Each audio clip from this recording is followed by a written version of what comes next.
तो मेरे भाई गुंजन सिंह के जन्म दिवस पर पावर स्टार पवन सिंह जी का नवादा की धरती पर स्वागत है।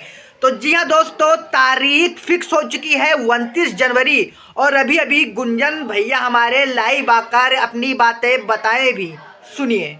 आपका भाई गुंजन सिंह रहेगा और बड़े भैया पावर स्टार पवन सिंह रहेंगे। हाँ, तो मैं आप सबसे कहने के लिए लाइव आया हूँ अभी कि 29 जनवरी को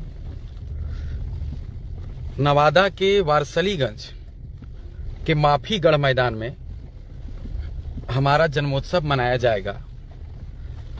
यानी दोपहर 12 बजे का टाइमिंग है।